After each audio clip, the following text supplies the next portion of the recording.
तत्पश्चात ऋषियों के पूछने पर किस कामना की पूर्ति के लिए कितने पार्थिव लिंगों की पूजा करनी चाहिए, इस विषय का वर्णन करते हुए सूची बोलते हैं महर्षियों। पार्थिव लिंगों की पूजा कोटि कोटि यज्ञों के समान फल देने वाली है। कलियुग में लोगों के लिए शिवलिंग पूजन जैसा श्रेष्ठ दिखाई देता है वैसा दूसरा कोई और साधन नहीं है। ये समस्त शास्त्रों का निश्चित सिद्धांत है।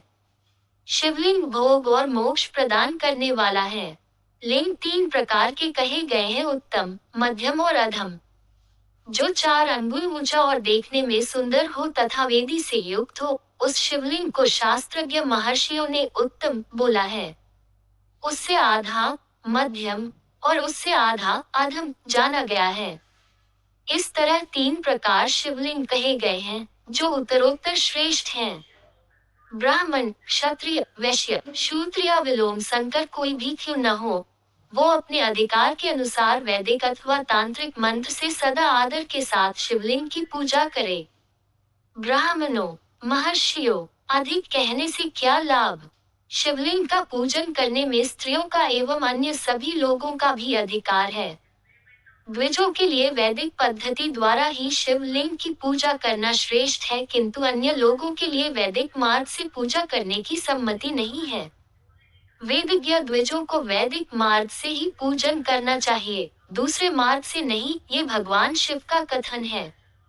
दधीची और गौतम आदि के शाप से जिनका चित्त दग्ध हो गया है, उन द्विजों की वैदिक कर्म में श्रद्धा नहीं होती। जो मनुष्य वेदों तथा स्मृतियों में कहे हुए सत्कर्मों की अवहेलना करके दूसरे कर्म में लगता है, उसका मनोरथ कभी सफल नहीं होता। इस प्रकार विधि पूर्वक भगवान शंकर का नैवेद्यांत पूजन करके उनकी त्रिभुवनमयी 8 मूर्तियों का भी पूजन करे। पृथ्वी, जल, अग्नि, वायु, आकाश, सूर्य, चंद्रमा तथा यजमान, ये 8 मूर्तियां भगवान शंकर की बोली गई हैं। इन मूर्तियों के समेत शर्व, भव, रुद्र, उग्र, भीम, ईश्वर, महादेव तथा पशुपति, इन नामों की भी अर्चना करे।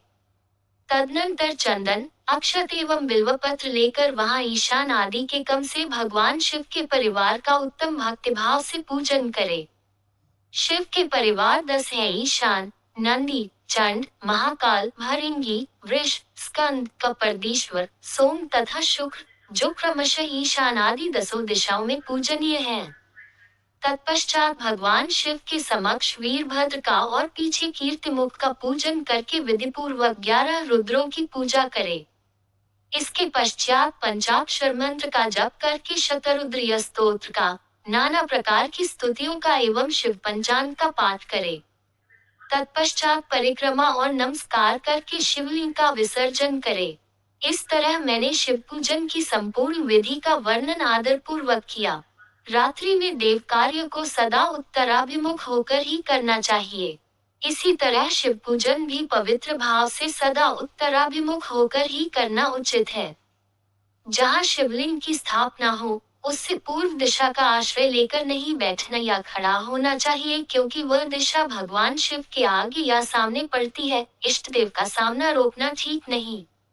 शिवलिंग से उत्तर दिशा में भी न बैठे, क्योंकि उधर भगवान शंकर का वामांग है, जिसमें शक्ति स्वरूपा देवी उमा विराजमान है। पूजक को शिवलिंग से पश्चिम दिशा में भी नहीं बैठना चाहिए, क्योंकि वह आराध्य देव का पृष्ठभाग है। पीठ की ओर से पूजा करना उचित नहीं है। अतः अवशिष्ट दक्षिण दिशा ही ग्राह्य है, उसी का आश्रय लेना चाहिए। तात्पर्य ये कि शिवलिंग से दक्षिण दिशा में उत्तराभिमुख होकर बैठे और पूजा करे। विद्वान पुरुष को चाहिए कि वह भस्म का त्रिपुंड लगाकर, रुद्राक्ष की माला लेकर तथा बिल्वपत्र का संग्रह करके ही भगवान शंकर की पूजा करे, इनके बिना नहीं। मुनिव्रो, शिव पूजन आरंभ करते समय यदि भस्म न मिले तो मिट्टी से भी ललाट में त्रिपुंड अवश्य कर लेना चाहिए।